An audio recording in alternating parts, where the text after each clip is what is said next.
And Wendy, I was lucky enough to be able to visit Key West after Hurricane Irma. I went in July, and I was happy to see a lot of those areas impacted by the destruction were back open. So hopefully the rest of them by the end of the year. Vegetation grows very quickly and all the rest of it. And you know, the peak of the hurricane season is on the 10th, which is Monday, I believe. That's tomorrow. That's tomorrow. Yes. So can you imagine this was a year ago? Right, we were all hunkered down. Oh boy, do I remember that. I remember that quite well. Well, we are looking at a very active system out there that we're looking at this point, and we've got 5 tropical storms so far this year, and 4 have become hurricanes. You can see them all listed out there, and you can see them on your screen right now, and you can get an idea of all the players we've had so far. And this is what's going on as far as the tropics are concerned. It has been a very active season for us.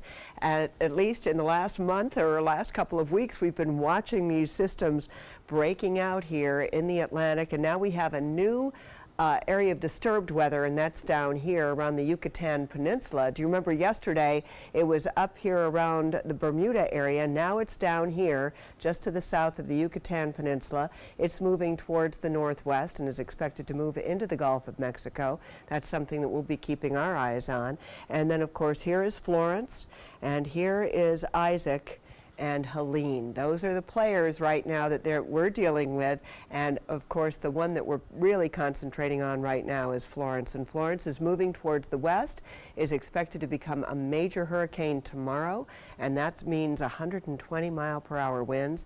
And at this point the tracking model's all taking it right here over the Carolinas. It will become stronger, and she is going to get larger too as she continues to move across the Atlantic. So this is what our current path is right now, and you can see that by Monday she becomes 120-mile-per-hour winds, and then as she approaches the Carolinas we're talking 140-mile-per-hour winds. So very definitely all the interests along the east coast of the United States need to be paying attention to what is happening with Florence. In the meantime, we have Isaac. Isaac could become a hurricane at any time, and he is going to continue to move towards the west. He moves into the Caribbean by Thursday, and so we're going to be keeping our eye on it, because this is going to be by Thursday, and then the following weekend, next weekend, we want to see what's going to be happening, because there is a likelihood he could move into and move up into the Gulf of Mexico.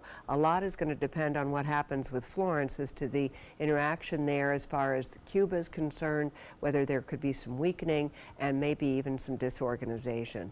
And Helene, bless her heart, she's just going to stay out here in the Atlantic and just move on up towards the north, and we don't need to be concerned with Helene. In the meantime, right here along the Sun Coast, it's been a quieter day. We've had some isolated showers and thunderstorms east of I-75, and then they've been moving off towards the east. Other showers are forming out in the Gulf of Mexico, and we could see them coming onshore sometime around 10, 11 o'clock tonight.